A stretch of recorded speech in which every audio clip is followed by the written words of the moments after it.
বিসমিল্লাহির রহমানির রহিম। আসসালামু আলাইকুম। কেমন আছেন সবাই? আশা করছি খুব ভালো আছেন। আমিও ভালো আছি আলহামদুলিল্লাহ। বরাবরের মতো একটি ভিডিও নিয়ে হাজির হয়ে গেলাম আপনাদের মাঝে।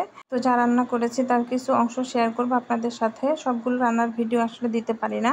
তো আমি এখানে একটা ভাজি করেছিলাম, এই জন্য পেঁয়াজ, কাঁচামরিচ, হলুদ, লবণ আগে দিয়ে দিয়েছি তেলের মধ্যে।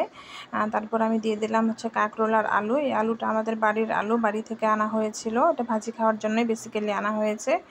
আর হচ্ছে কাঁকরোল তো দিয়েছি। কাঁকরোলটা এখানকারই কেনা, খুলনায় কিনেছে। এই প্রথম কাঁকরোল খেলাম এইবার, মানে এই বছরে আর কি। আমার হাজব্যান্ড কাঁকরোল নাকি চিনেই না। ও হচ্ছে একদিন ওকে বলেছিলাম যে কাঁকরোল নিয়ে আসতে পারো না, তখন নিয়ে আসছে আর কি। মানে ও হচ্ছে সবজি টবজি সেরকম চিনে না, যদি বলে দেয় তাহলে আনে, আর যদি না বলে দেয় তাহলে ওর মন মতো দোকানে যেসব সবজি থাকে আর কি, ও ওইখান থেকে বেছে টেছে নিয়ে আসে। বেছে টেছে না, যা সামনে পায় বলে যে এটা দিয়ে দেন, এটা দিয়ে দেন, এরকম আর কি। যে ওরকম না যে একটু বেছে টেছে বুঝে শুনে নিয়ে আসবে, ওরকম করে নিয়ে আসে না। তো যাই হোক, আমি কিন্তু ভাজিটা বসিয়ে দিয়েছি। আর এখানে মেয়ের জন্য আমি একটু মুরগির মাংস রান্না করব, খুবই কম। ও যেহেতু একেবারেই খায় না, তো এই 2 পিস মুরগির মাংস 1 পিস রাতে খাবে, 1 পিস দুপুরে খাবে। তো সে এটা মানে এটা খাইতেই তার হচ্ছে 20 মিনিট লেগে যায় একটা পিস মাংস খেতে। তারপর একটু ভাত, একটু সবজি, এটা খাওয়াইতে হচ্ছে আরও 20 মিনিট, মানে টোটাল 40 মিনিট লেগে যায় ওকে আমার ভাত খাওয়াইতে। দুপুরে 40 মিনিট, রাতে 40 মিনিট বা তারও বেশি লাগতে পারে। তো যেসব আপুদের বাচ্চা আছে আপনারা একটু জানায়েন তো আপনাদের বাচ্চারা আসলে কীরকম খায়। আমার বাচ্চা তো ঝাল তো খায়ই না, ঝালের কোনো কিছু দিলে সে কান্না করে দেয় সাথে সাথে। আর ঝাল তো দেই না, এইভাবে আলাদা করে রান্না করে দেই। সে এটাও খাইতে অনেক, এটা খায় না তা না, তবে অনেক সময় লাগে।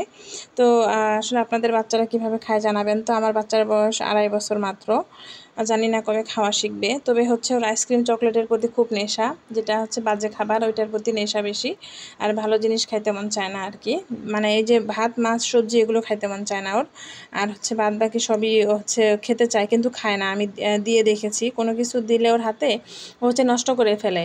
বেশিরভাগ হচ্ছে মা খায়, চটকায়। তো কার কার বাচ্চা আছে এরকম জানাবেন। আমি কিন্তু মুরগির মাংসে একটু লেবু চিপে দিয়ে দিয়েছি, কারণ লেবুটা দিলে মুরগির মাংসের একটা গন্ধ থাকে, ওটা চলে যাবে। আবার যেহেতু আমি বাচ্চার জন্য ঝোল রান্না করব, এই জন্য লেবুটা মাস্ট বি দিতেই হবে। আর হচ্ছে আমি এখানে কিন্তু ভাজিটা প্রথমে ভালোভাবে উল্টাতে পারি নাই, যেহেতু কড়াই ভর্তি হয়ে গেছে। আসলে আমার এই কড়াইটা হচ্ছে হোস্টেলে কিনা। আমি যখন অনার্সের আগে আর কি, মানে শুরুর দিকে, সেকেন্ড ইয়ারে মেবি কিনেছিলাম। ফার্স্ট ইয়ারে ভাই একটা কিনে দিয়েছিল, তো তখন হচ্ছে ওইটা নষ্ট হয়ে গেছিলো। তো আমি সেকেন্ড ইয়ারে আবার নিজে একটা কিনেছিলাম, তো ওইটা এখনও চলতেছে, একদম কালো হয়ে গেছে। ভাজির কড়াই বুঝে নিত, রেগুলার ভাজি করেছি। আর আমি ভাজিই বেশি মানে খাওয়া দাওয়া করতাম, যেমন ডিম ভাজি বা একটা সবজি ভাজি করে নিলাম, খাওয়া হয়ে যায়। তো এরকম আর কি। হোস্টেলে তো আসলে ওইভাবে মাছ মাংস খাইতাম, তবে সেটা প্রতিদিন না। প্রতিদিন হোস্টেলে এসব করা সম্ভব না, পড়ালেখা থাকতো, টিউশন ছিল, সব মিলে আসলে সম্ভব হইতো না।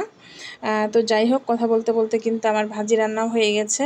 আর হচ্ছে মেয়ের তরকারিটাও হয়ে যাচ্ছে প্রায়, পেঁপেটা সিদ্ধ হয়ে গেলেই হয়ে যাবে। ধন্যবাদ।